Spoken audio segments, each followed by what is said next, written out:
Entonces teníamos, eran los primeros 6 y estaban asociados con el primer factor, brincábamos 1, luego P8, brincábamos 1, 2, 3, 9, 10, 11, entonces el 12, ¿verdad? 12 y con signo de interrogación porque podía quedar en cualquiera de los dos. Bueno, me interesa el 6, déjenme ver dónde quedó el 6. Estaba este factor que era el 9, entonces El 9 y el 11. el 9 y el 11. Entonces, ahorita vamos a leer algunas de estas preguntas para ver qué factor. Vamos a leer en el cuestionario 9 y 11, a ver qué me están diciendo, a ver por qué se están agrupando esas dos. ¿Sí?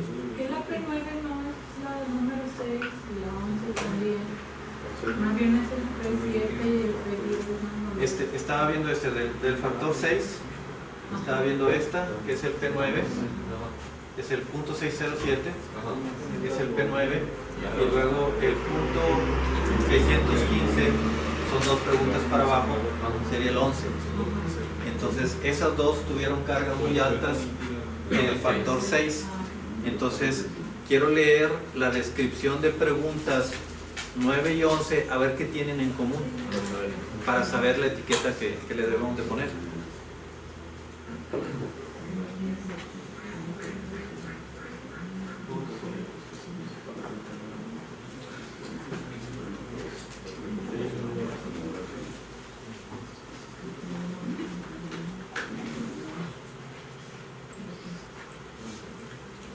Miren, la pregunta número 9 habla de la comunicación en la empresa, y el 11, los que hacen bien su trabajo tienen una buena oportunidad de ser promovidos. Entonces, eso está relacionado porque si hay buena comunicación, cada quien sabe si está haciendo bien su trabajo o no, y si estás haciendo bien tu trabajo, pues hay oportunidades de promoción. Entonces, se pueden ver si tienen sentido esas dos preguntas. Entonces le podemos llamar comunicación a esas dos preguntas, ¿no? Entonces, si hay buena comunicación, el jefe sabe quién está trabajando, quién no, y de esa manera estás asociando esas dos preguntas. Ese sería el factor 6. Y ahora, del factor 1 vamos a ver qué tienen en común esas primeras 5 variables. Casi todas tienen que ver algo con el dinero. La primera, siento que me pagan una suma justa, tiene que ver con el sueldo. Realmente hay poca oportunidad de promoción en mi trabajo, que es la pregunta 2. Pues las promociones están asociadas con el dinero, ¿verdad? La pregunta 3, mi supervisor es bastante competente en la ejecución de su trabajo. Pues ahí tal vez esa quedó fuera de lugar. A lo mejor pudiéramos darle, ¿se acuerdan lo que les expliqué ayer de la rotación de los ejes?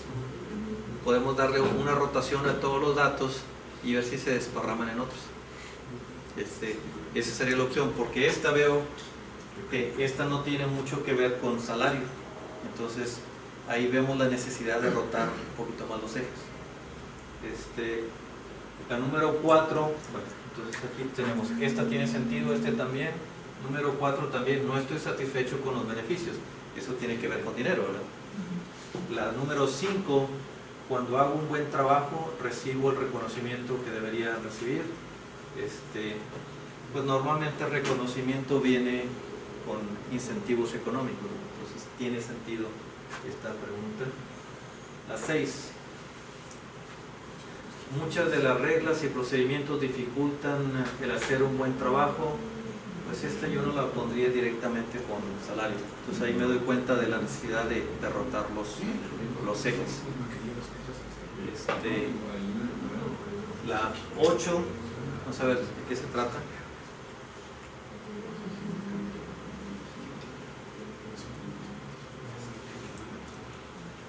Siento que mi trabajo no tiene sentido, también esa como está de más en esa columna. debemos derrotar los ejes. La 12, ¿no sabes qué dice la 12? Mi supervisor no es justo conmigo, también yo creo que esa quedaría fuera. Entonces ahí ya nos damos cuenta que algunas de las preguntas sí tienen razón de asociarse, están relacionadas directamente con dinero, pero algunas otras tienen que ver con el supervisor. Entonces eso me está diciendo es pues darle más rotación a los ejes. Hay algo que se llama rotación Varimax, que es lo que permite, lo que les decía ayer con el ejemplo de la hojita, que estoy moviendo los ejes y estoy permitiendo que la carga de los factores se desparrame un poquito más.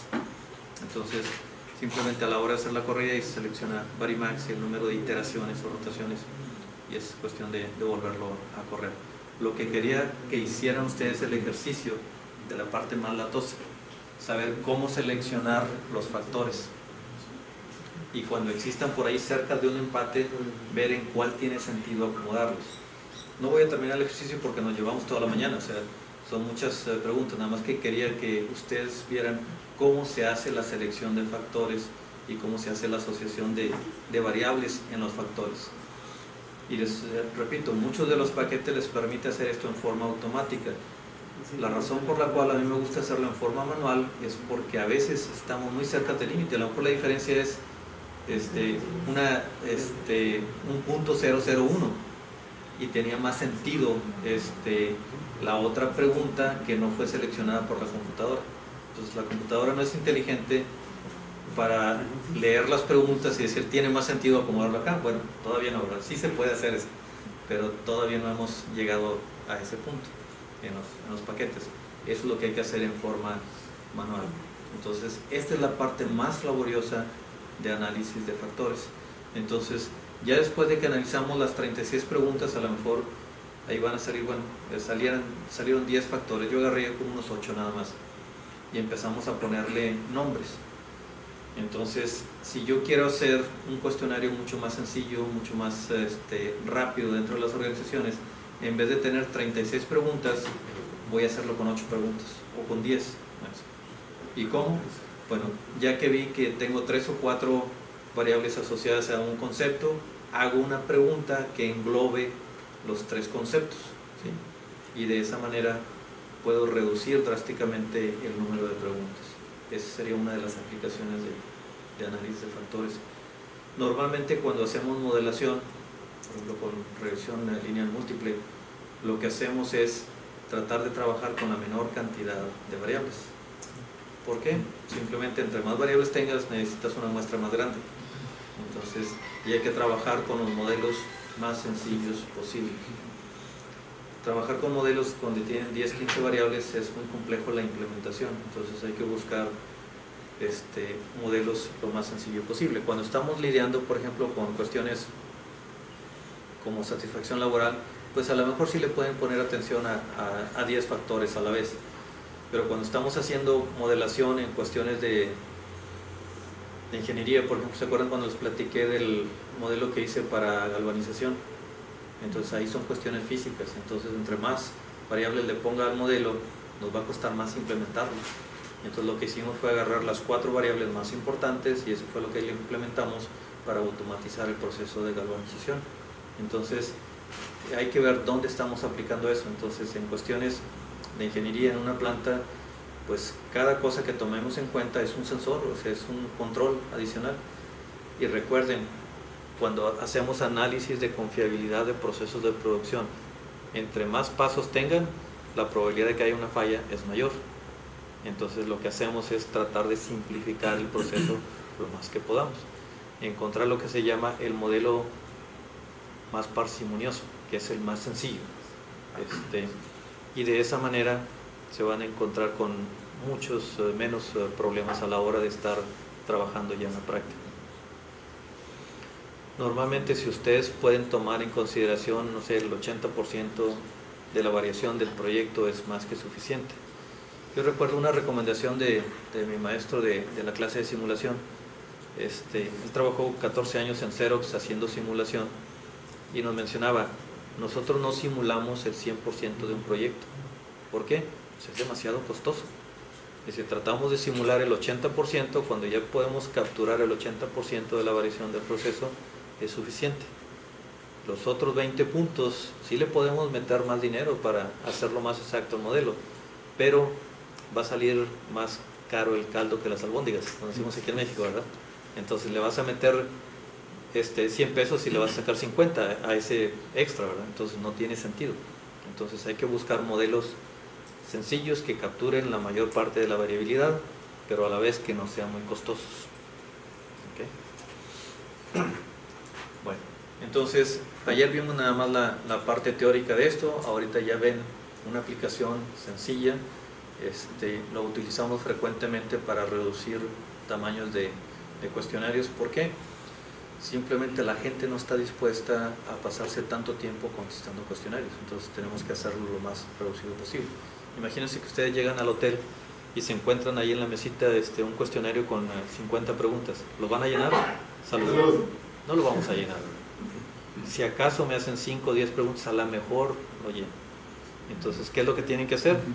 A lo mejor primero sí tienen que meterle dinero, analizar muchas variables, pagarle a la gente porque llene las encuestas, y después hacemos un análisis de factores, lo reducimos y hacemos una encuestita, no sé, de 5 o máximo 10 preguntas, y eso es lo que le puedes preguntar al huésped que llega al hotel, ¿verdad? Y con eso podemos estar controlando la calidad del servicio que estamos dando en ese hotel. Esas serían algunas de las aplicaciones de esto.